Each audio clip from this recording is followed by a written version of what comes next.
Welcome to everyone. I'm Professor Sujata Sharma. I'm the president of Biofootprints. Now, Biofootprints is a society which aims at science promotion and popularization. And this lecture by Dr. Swaroop Pandey is something that we have been looking forward to since a long time. I would like to first give an introduction about our speaker, Dr. Swaroop Kumar Pandey. He has done his master's in biochemistry from Kanpur University and PhD in biochemistry from CSIR-Central Drug Research Institute-Lucknow on antimalarial drug discovery. He did his postdoctoral research in the area of molecular oncology and drug discovery from IIT Kanpur, University of Nebraska-USA, and he is currently working on cancer biology at Ben-Gurion University-Israel. He has published more than 30 reputed articles in national and international prestigious journals, and they have been cited more than 750 times. Apart from his research work, he also volunteers as an editor and reviewer in several scientific journals. Now, this was a very, very formal introduction about the speaker, and speaking informally from my impression about Dr. Swaroop is that he is involved in extremely high impact research. His understanding of his subject is excellent. And that is the reason that we wanted to have him over here. So over to you, Dr. Swaroop now.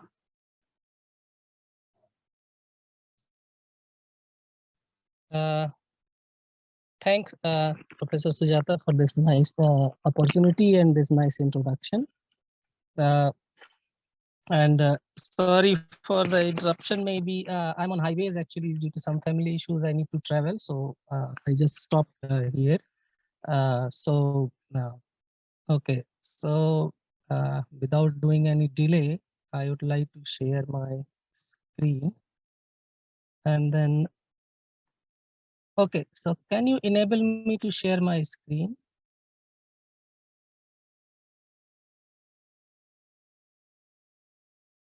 Hello.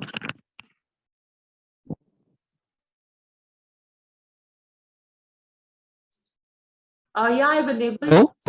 Can you share it now? Hello? Yeah. I can share. Okay. Okay. So today I'm going to talk about my the research which I have done, my area of interest, which is basically pharmacodynamics and drug interaction analysis.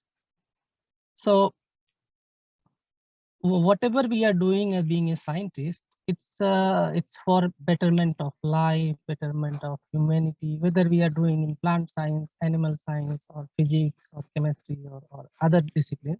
The ultimate goal is for the betterment of life and to gain knowledge and to make life better and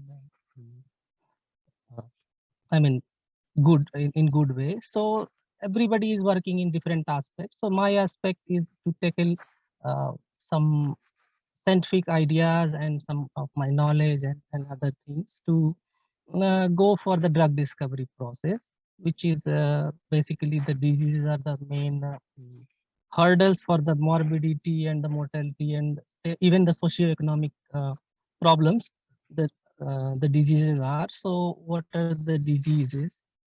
It's any disorder or malfunction of the body or mind which destroys good health. It's called disease. So here, this is a very simple definition of the disease, but I want to say that why I put this introductory slide. There is a reason behind it, because most of the people, they think that the fever is a disease and the mental illness is not a disease. So we have to be very careful while deciding whether this is a disease or not, and we have to be careful about the management of the diseases.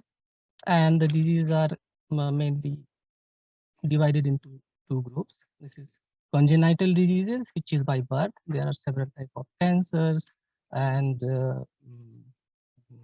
like diabetes or some neuronal diseases which are by birth.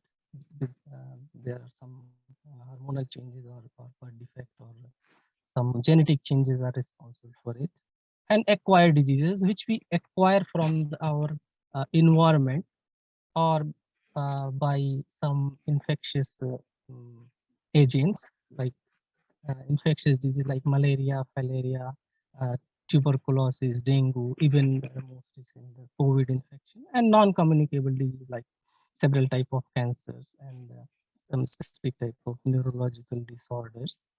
So these are the diseases. So when there are diseases, there should be some strategies to tackle this problem. So there are several arms of disease management. I just put some of the highlights, but this is not limited to, there are other arms. The first one is strategic prevention. Strategic prevention means like vaccination, traveler medicine, means if we are going in a, for say, malaria endemic area, so doctor suggests that take some medicine like bifloquine, which will already in your body, and when the mosquito will bite, it's called prophylactic drug. The mosquito will bite, the sporozoites will be killed at that time, and they will be not available for the further infection. And genetic counseling as well, because these days, I mean, if for the congenital diseases, genetic counseling is very important. So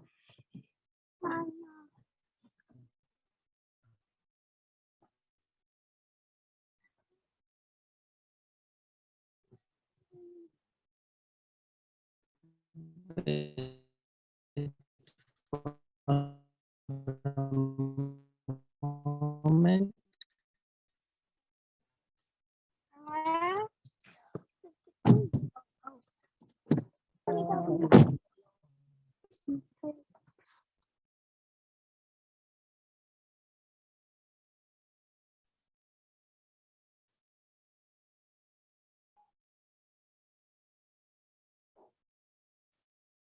I think we've lost connection from Swaroop.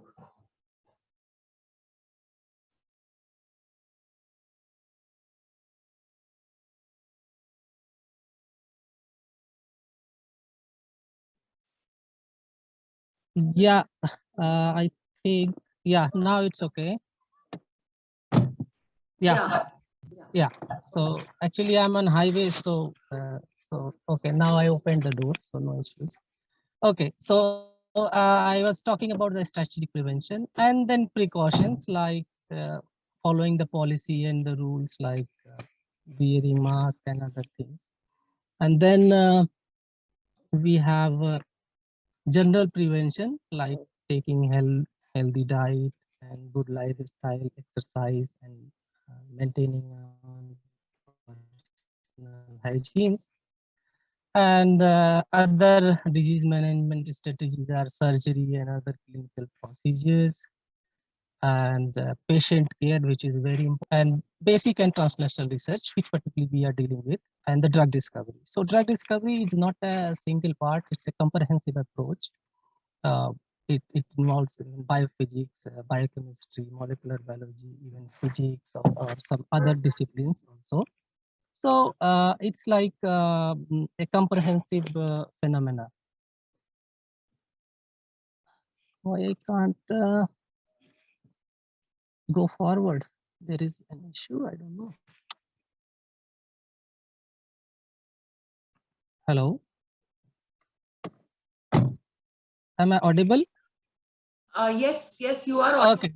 Okay. Okay. So coming to the drug discovery. Okay. So what is the drug discovery? What are the approaches to develop new drugs? So there are several major approaches to develop new drugs. It's developing analogs of existing drugs, like for example, several years ago, decades ago, even erythromycin was developed, and then there was a resistance, huge level of resistance for erythromycin. Then the next generation drug, azithromycin, came into the picture. The moiety was same, but they did some changes in the groups, and then introduced azithromycin, which is already in use. And then they developed next generation, that is clarithromycin. So even in case of malaria, like quinoline derivatives, and then they improve the moiety to take the problem of drug efficacy and the resistance, which we'll discuss later. And then combination therapy in cancer, malaria, most of the diseases, combination therapy is preferred, even in communicable diseases and infectious diseases, non-communicable diseases also. And then identification of resistance reversal agents means if there will be a huge level of resistance for some drugs. So if there is not much option in that particular disease and you have to use that particular drug only and it has a resistance, so if we use some reversal agents in combination with that particular drug, then it in malaria people are trying to use I think cyproheptadine or something with the quinolines. I exactly don't remember. And then identification of new drug targets and synthesis of their selective inhibitors.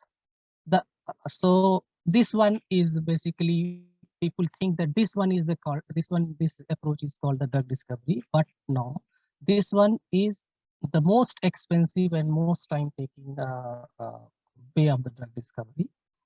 So it takes sometimes 20 years and a large amount of money.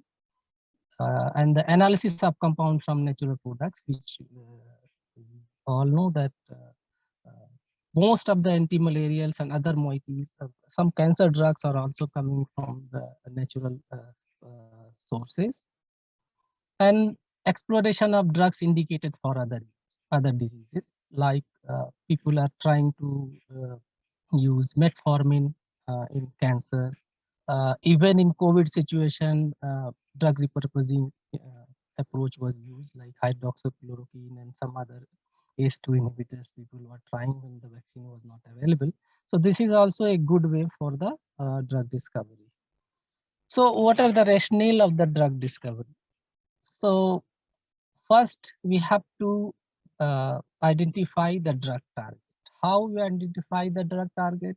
There are several ways. We can, for example, in cancer, if particular type of cancer, we can do gene sequencing, proteomics analysis, and other metabolic differential metabolic pathway. And differential means we take a control group and then the disease group and then do the analysis, and then we find that these particular genes or these particular proteins or this metabolic pathway is enriched or differentially expressed, and then we found cut short our criteria, and then we found that okay, these particular genes might be responsible for the progression of the disease.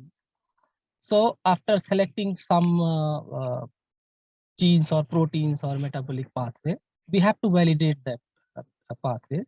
So for that pathway, we can do like gain of function studies or loss of function studies. Means if a gene is upregulated in some particular type of cancer or some particular type of disease, if we knock out that particular disease or inhibit, that particular protein or pathway, so if we inhibit by knocking out or some other drugs and we follow the disease progression, and when this down regulation of that particular target is reducing the progression of the disease, we will say that this is a validated target for that particular disease, and if we target this particular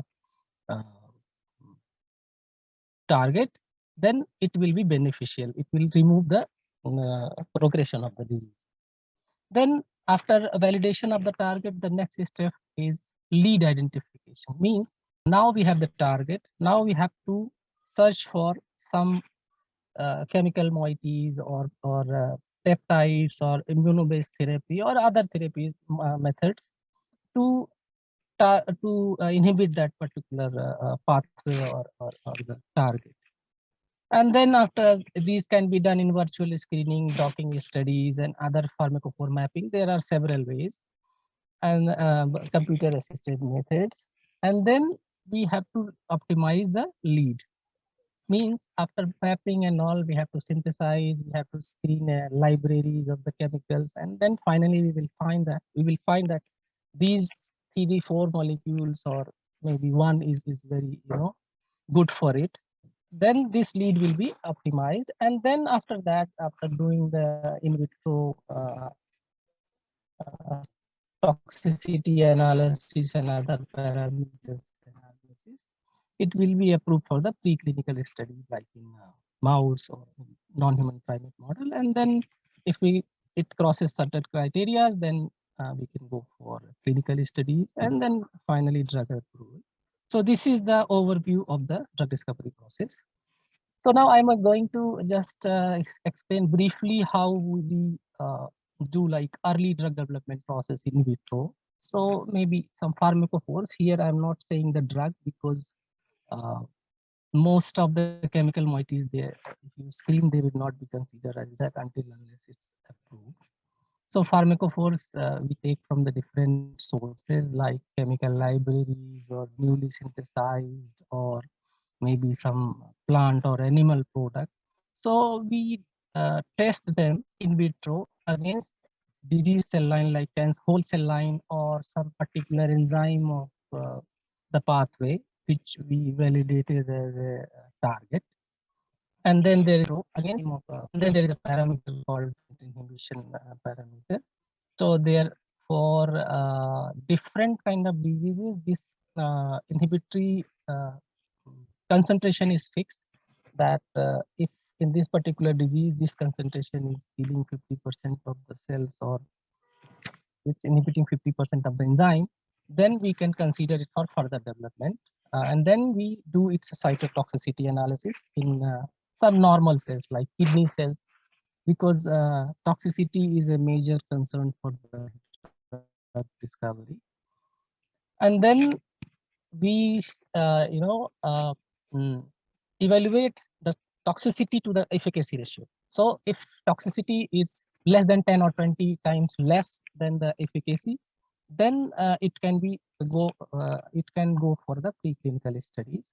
Like I'm just giving an overview by practical example. Like we do generally in cell culture, sometimes we take the whole enzyme, or the some proteins. It depends on what target you selected. So I'm just saying a typical example of cell culture. We take the cell culture and then take out the cells of that particular disease and seed in tissue culture plates, and then incubate with it with the pharmacophore. And then after the incubation, certain level of incubation, which is indicated for that particular kind of cell, we put some detection probe, which gives us that how many cells are live or dead. So on the basis of that, there are the detector systems, and then we detect, and then we calculate mathematically that what is the IC50 value, which I already discussed in the last slide. And then after that, if it crosses all the parameters in vitro, we can go for in vivo studies, basically in mice, and sometimes particularly in case of malaria, after crossing the mice parameters, we should go for the non-human primates, at least in India. So for preclinical studies, what we study generally, we study doses, what dose should be, and even the regimen, how many times we can give them. And then we can test the drug, with the gender differences, maybe it's working more in females than males or vice versa. And we can compare the effectiveness of this particular selected drugs or moieties with the other drugs which are already in use. Because if they are not better than not better or equal to that which are already in use, then it's worthless to go further uh, uh, for further development, because it takes a lot of money. And then of course side effect and effect on the organ system means it's like chronic and subchronic and acute effect can be checked in vivo mouse model. So this is a drug. Now, drug discovery and development. There are two processes. Drugs discovery is primary, and the development is basically mostly clinical phases. Strategic research, I already told you, target validation and then hit to lead. And then after that, preclinical, we have to do ADME, like how the drug is passing in the body. And then safety also, and then phase 1, phase 2, and phase 3 clinical trials. And then after, if it crosses all the parameters, it can be approved by the authorities for clinical use. And then after that, there is a phase 4, which sometimes the pharmaceutical company does, sometimes not. It's called post-surveillance, post-approval surveillance. Means if the drug is in the market, maybe it's causing some huge effect, impact on the society, or it has some racial disparity. The effect is based on some racial disparities and all. So these things can also be considered, which we will talk in a couple of slides. So here is the same thing I just put it. How many subjects in phase 1, how many subjects in phase 2, and then how it's registered. So what are the major problems with the drug discovery? The first problem is the drug efficacy. So, and in drug efficacy, the major problem these days, it's I'm just giving a maybe it's controversial statement, but mostly it's the pharmaceutical companies are responsible for these drug efficacy if the drug is already in the market, because sometimes when they supply, the claim is around 80% or 70% what they claim that in this particular tablet, like 500 mg, so maybe 70% of the drug. Not all pharmaceutical companies, but some pharmaceutical companies does. I think there was a news 10 years, a decade ago, that some Chinese companies supplying like calcium carbonate, the chalk, to the African countries. And then the drug safety is also a major issue, and drug resistance. So we will discuss the drug safety and drug resistance issue one by one. So what is the drug safety and need for pharmacodynamics? It's called the pharmacovigilance. So pharmacodynamics is a branch of science which concerned with the effect of drugs and the mechanism of their action, as well as detection, assessment, understanding, and prevention of adverse effects or any other drug-related problems. So there is a nice phrase which is called, to undergo treatment, you have to be very healthy, because apart from your sickness, you have to withstand the medicine also. So there is a WHO statement, what is the risk, which is major problem with the drug safety, that it says that no medicinal product is entirely or absolutely safe for all people in all places at all times. We must have always live with the some measure of uncertainty. So drug safety is a major concern for the drug discovery process. Like there are some examples. And it's a safety concern for all type of countries in developed or developing countries. So what are the methods to study drug safety problems? Animal experiment, which I already discussed, even in clinical trials, and epidemiological methods like spontaneous reporting or cohort event management, or other methods are phase 4 studies, which I told pharmaceutical companies should do after even after 4 or 5 years of the implementation of the drug to the market. Registration and meta-analysis from different different independent clinical trials. So these are the methods which can be employed to study the drug safety problems. And the other thing is the drug resistance. I think we all are aware about the drug resistance.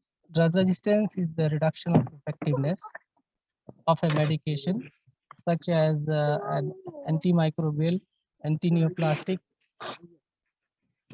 antiparasitic, etc.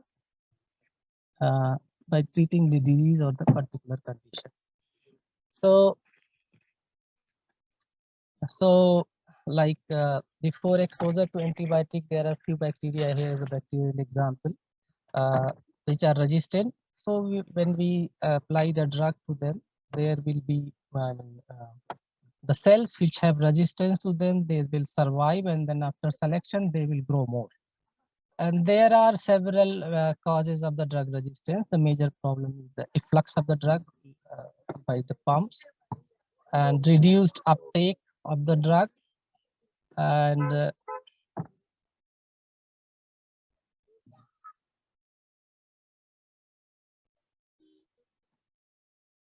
can I my slides are visible or not? Not visible. Slides is visible or not?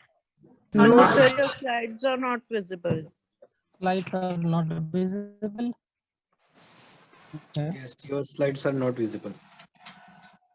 Okay. Try to share again. Wait, let me connect it.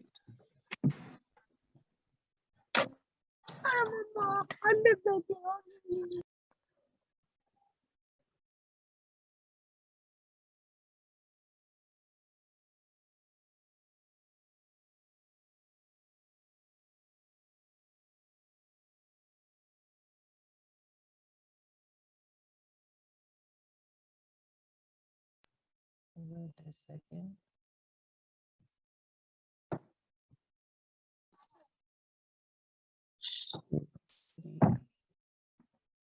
Now it's visible. Yes. Okay. So there are major causes of drug resistance, like it reduce uptake of the drug and mutation in the drug targets or the drug efflux. So it affects the efficacy of the drug. And there are strategies to tackle the drug resistance, like public awareness, post-surveillance, pharmacodynamic, and combination therapy. So why combination therapy?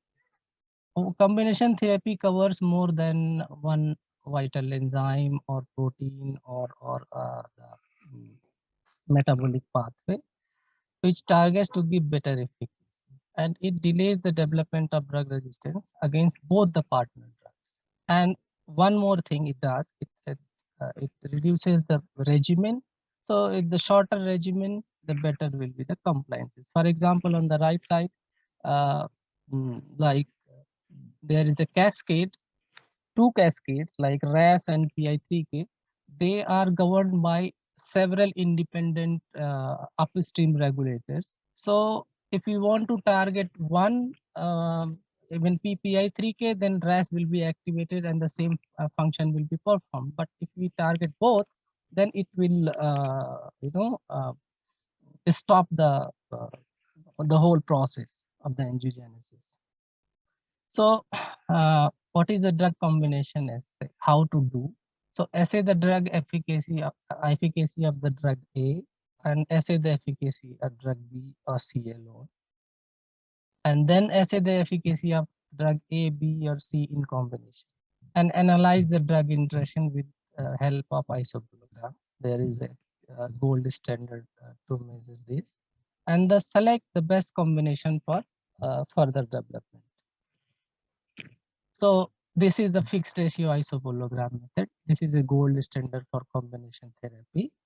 So here on x-axis the IC50 of drug A, and on y-axis the IC50 of drug B. I mean, excuse me, sir, your slides are not moving. Slides are not moving, not visible.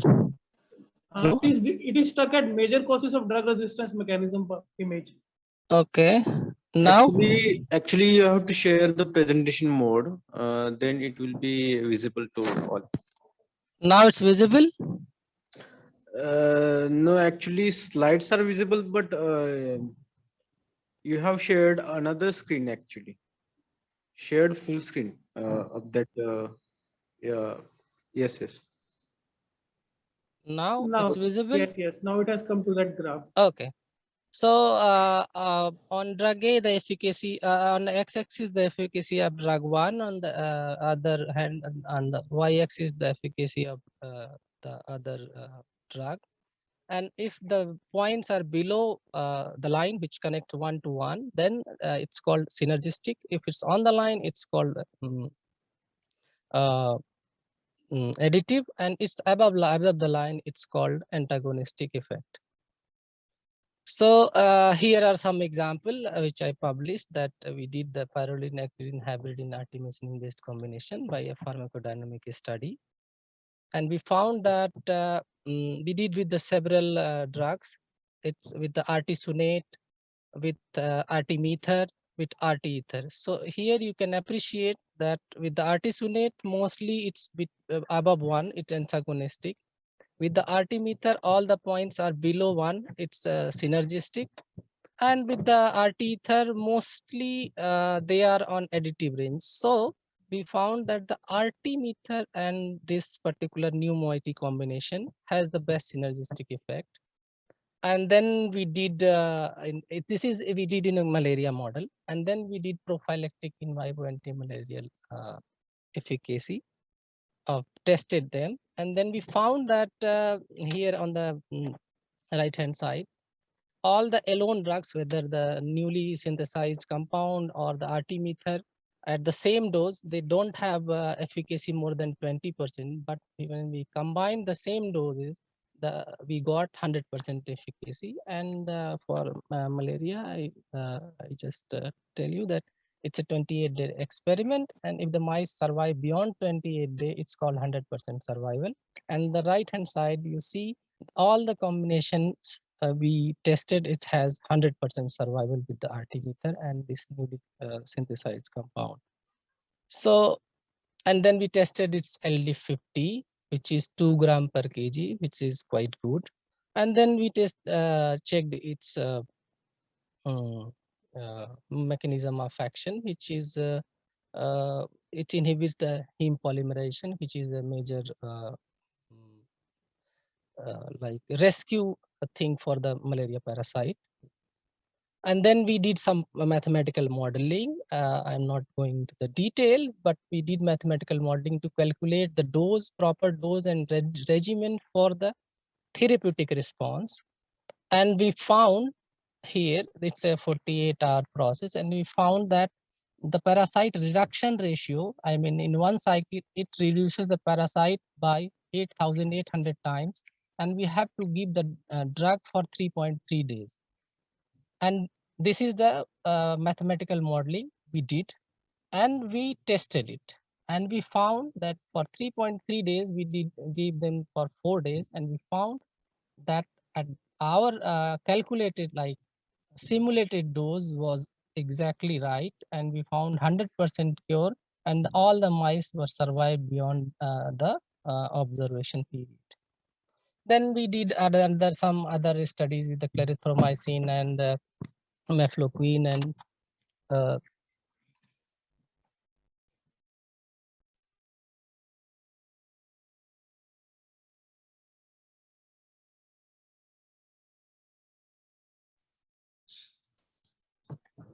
and we did with the clarithromycin and I mefloquine. think, Swaroop, your slides are not moving. Can you put your slides in the presentation mode?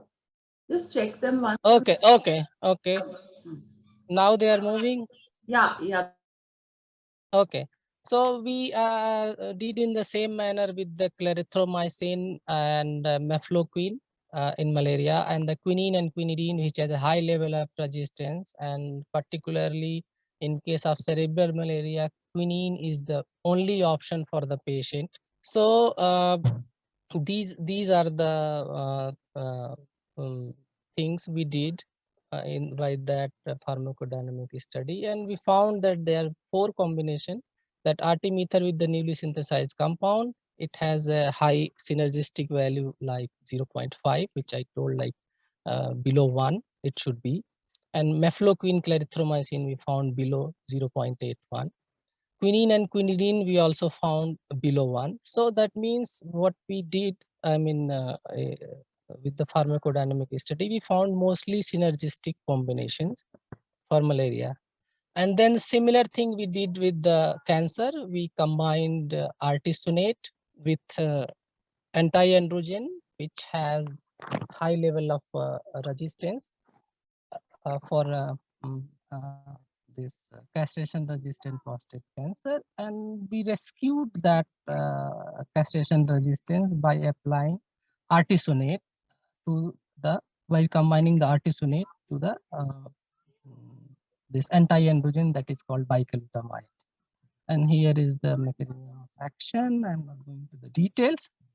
And then recently we also did some studies with the some noscapine and docetaxel like combination in breast cancer cells. And recently we found that there is a particular type of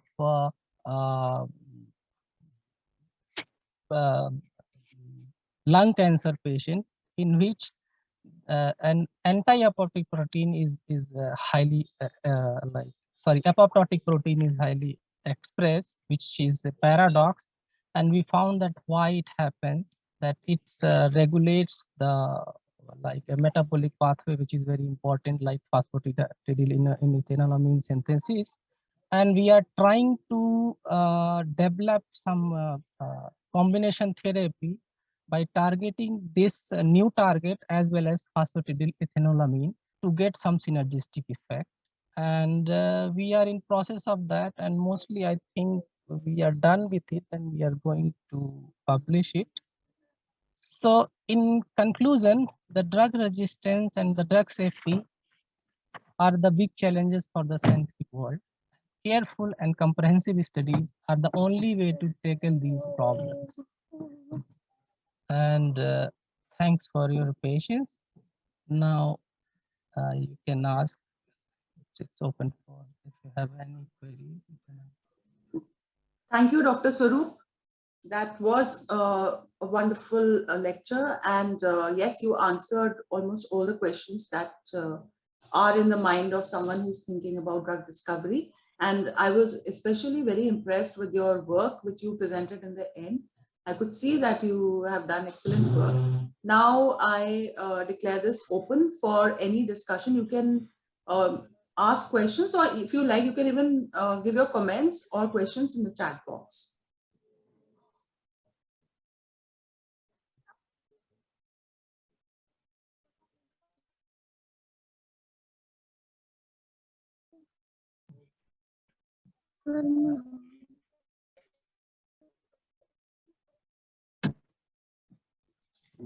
Yes, Sonika, you raised your hand. So would you like to ask something?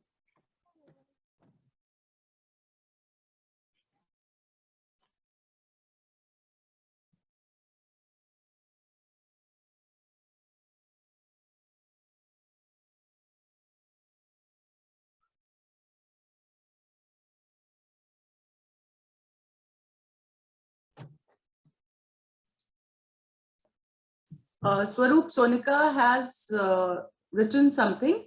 She's saying, please comment on the microbial persistence also.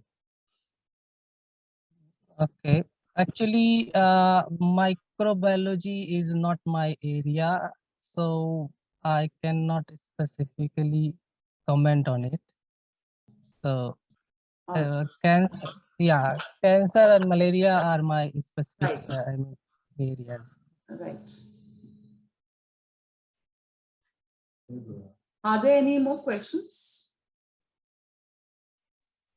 Dr. Swaroop, can you please say some words regarding synergistic and additive effects, which is more favorable? Synergistic is more favorable. Of course, the name suggests that synergistic is the most one. I mean, for example, additive means 1 + 1. Okay, 0.5 is equal to 1. It's half and half. But synergistic means like 0.2 and 0.2 becomes like 100%. Okay. Yeah.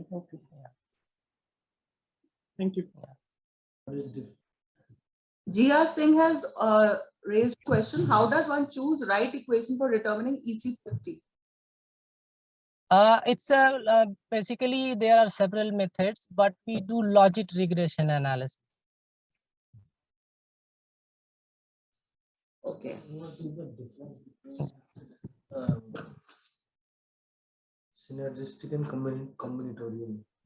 Okay, Pradeep wants to know what is the difference between synergistic and combinatorial work. Combinatorial is an umbrella. Okay. So combinatorial has three parts. Either the combinatorial effect might be synergistic, it might be additive, it might be antagonistic.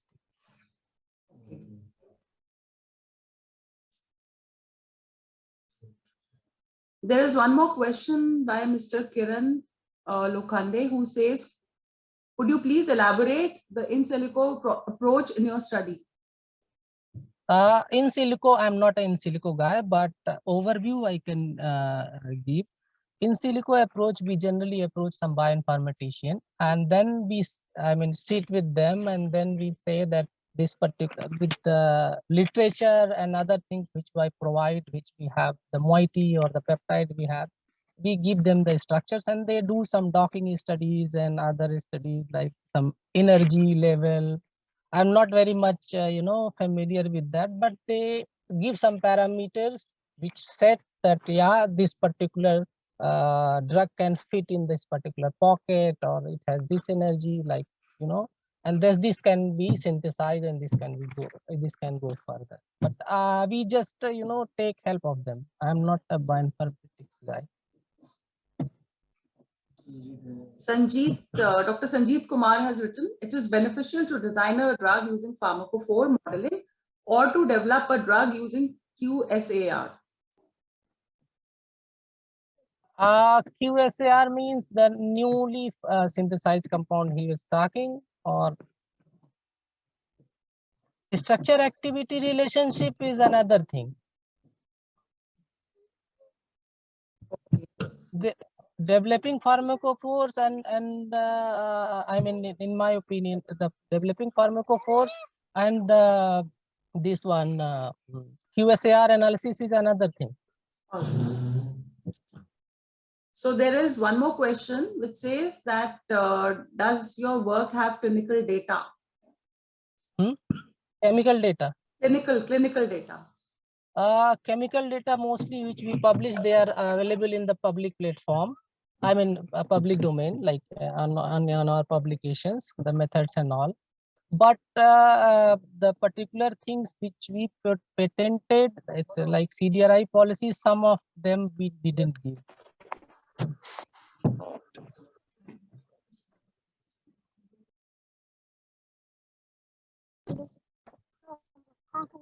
So I think then we can conclude this talk.